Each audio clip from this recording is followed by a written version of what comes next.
Hello મિત્રો, રસોઈ ઘરમાં તમારું સ્વાગત છે। તો આજે આપણે બનાવીશું પનીર ભુરજી। તો જે તમે ક્યારેય નહીં ટેસ્ટ કરી હોય તો આ રેસીપીને તમે જરૂર ફોલો કરજો। આ અલગ યુનિક રીતે અને સ્વાદિષ્ટ રેસીપી છે જે તમારા ઘરના ખાશે તો એક વારંવાર ખાવાનું મન થશે। અને મેં તો ટ્રાય કરી છે તો આ પનીર ભુરજી બહુ જ ટેસ્ટી લાગે છે। તો મિત્રો, આ વિડીયોને જરૂર શેર કરજો અને અંત સુધી જોજો તો કેવી રીતે રેસીપી બનાવીએ છીએ તે અંગે જણાવશું। તો પહેલાં અમે બે ડુંગળી લીધી છે, એક ટમેટું લીધી છે, ટમેટું ફોલેલું છે, એક કેપ્સિકમ લીધું છે, આવું ઝીણું સમારી લેવાનું છે, એક મરચું લીધું છે, મરચુંની સમારી લીધું છે ઝીણું ઝીણું। અહીંયા લસણ આદુની પેસ્ટ લીધી છે, તો લસણ આદુની પેસ્ટને ખાંડી લેવાની છે। તો આ સામગ્રી લેવાની છે જે તમને બતાવી રહ્યા છે। તો પનીર ભુરજી બનાવવા માટે સૌથી પહેલાં તેલ ગરમ કરવાનું છે। તેલ ગરમ થઈ જાય ત્યાં સુધી થોડી રાહ જોવાની છે। તો તમારી ક્વોન્ટિટી પ્રમાણે તમે તેલ મૂકી શકો છો। તો પહેલાં તેલ ગરમ થઈ જાય પછી જીરું નાખવાનું છે,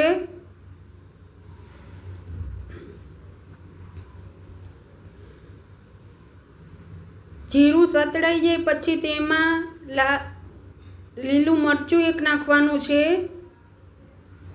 લીલું મરચું ગરમ તેલ છે એટલે તરત સતળાઈ જશે, એટલે પછી તેમાં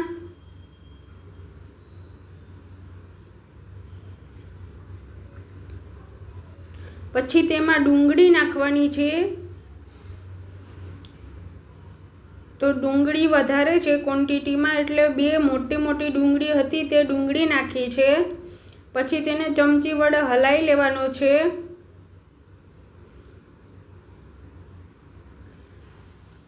મિત્રો, આ વિડીયોને શેર કરજો અને સ્કીપ ન કરતા, તો જ તમે આ રીતે ટેસ્ટી તમે સબ્જી બનાવી શકશો પનીર ભુરજીની।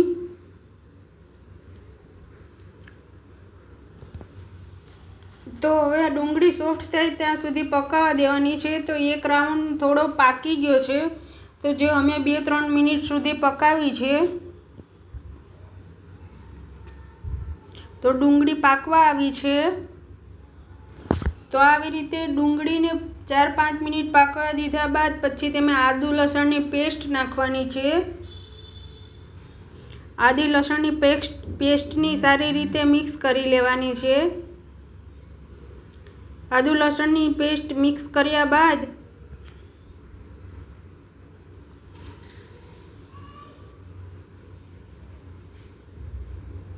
તો સારી રીતે હલાવી લેવાનું છે। પછી તેમાં કેપ્સિકમ, ડુંગળી અધ કચરી પાકી જાય પછી તેમાં કેપ્સિકમ નાખવાનું છે। કેપ્સિકમને હલાવીને મિક્સ કરી લેવાનું છે।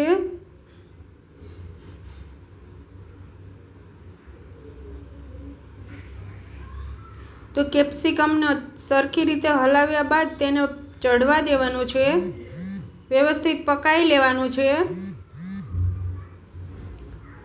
તો અમારું કેપ્સિકમ અમે આગળ કીધું તેમ પકાવી લીધું, પાકવા આવ્યું છે। તો એને 2-3 મિનિટ કેપ્સિકમને પાકવા દેવાનું છે।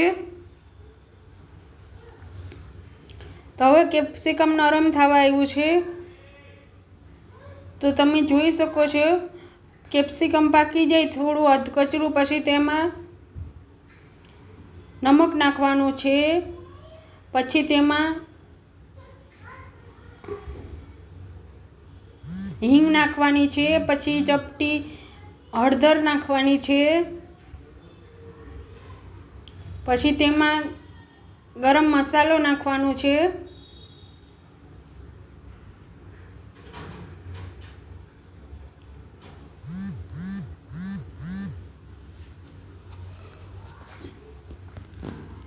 પછી લાલ મરચું પાવડર નાખવાનું છે 1 ચમચી. તમારી ક્વોન્ટિટી પ્રમાણે તમે નાખી શકો છો, જેવું તમે સ્પાઇસી ખાતા હોય એ પ્રમાણે.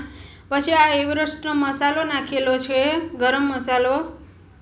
તો તને વ્યવસ્થિત મિક્સ કરી લેવાનો છે આ મસાલાને.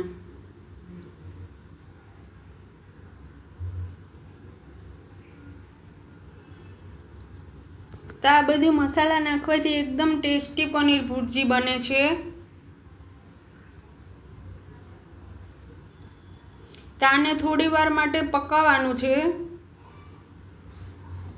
1-2 મિનિટ સુધી પકાવવાનું છે.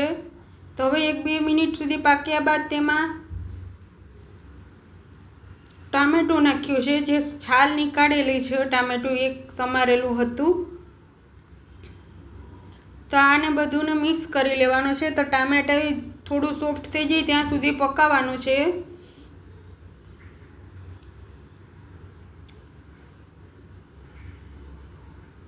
તો અમારું ટામેટું સોફ્ટ થઈ ગયું છે ને એકદમ બધી સબ્જી પાકી ગઈ છે. તો હવે આમાં પાણી નાખી દેવાનું છે 1 વાટકી. પાણી નાખ્યા બાદ મિક્સ કરી લેવાનું છે. મિક્સ કરી લીધા પછી તેને ઢાંકણથી ઢાંકી દેવાનું છે અને 5 મિનિટ સુધી પકાવવાનું છે. તો 5 મિનિટ થાય ને ત્યાં સુધીમાં આપણે પહેલાં પનીરને છીણી લેશું. તો અમે અહીંયા 200 ગ્રામ પનીર લીધું છે. તો પનીરને વ્યવસ્થિત છીણી લેવાનું છે. તો અમે પનીરના આ રીતે છીણી લીધું છે.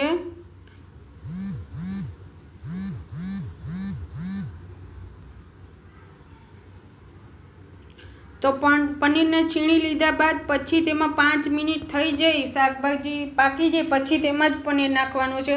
તો અમારે 5 મિનિટ થઈ ગઈ છે. તો હવે 5 મિનિટ થયા બાદ તેમને જોઈ લેવાનું છે, શાકને, સબ્જીને.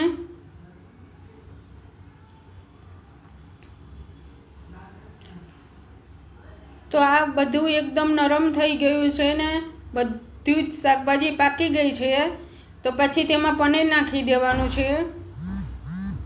પનીર નાખીને પછી હલાવી લેવાનું છે, વ્યવસ્થિત મિક્સ કરી લેવાનું છે બધી.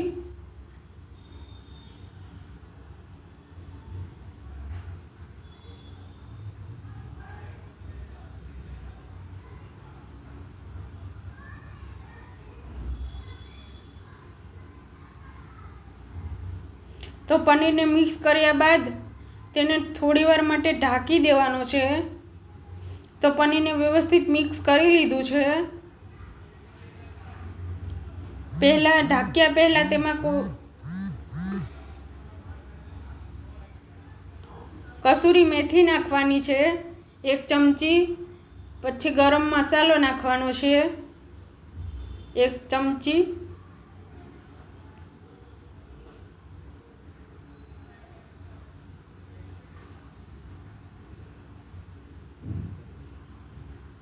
તો હવે આને પનીર ભુરજીને 4 મિનિટ સુધી એને પકાવવા દેવાનું છે, પાકવા દેવાનું છે.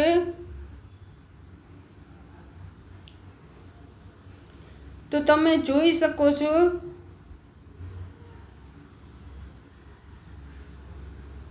ચાર મિનિટ થઈ ગઈ છે.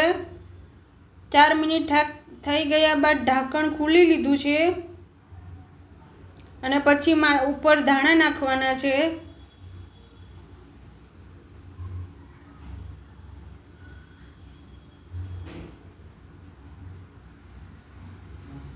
તો 4 મિનિટ થયા બાદ ઢાંકણ ખોલી લીધું છે અને કોથમીર નાખી દીધી છે. તો અત્યારે અમારું પનીર ભુરજીનું શાક એકદમ તૈયાર થઈ ગયું છે.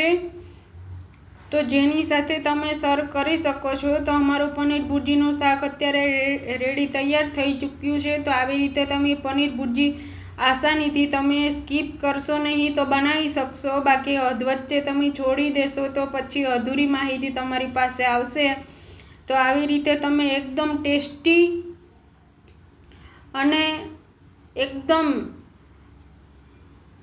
યુનિક તમે આ રીતે પનીર ભુરજી બનાવી શકો છો.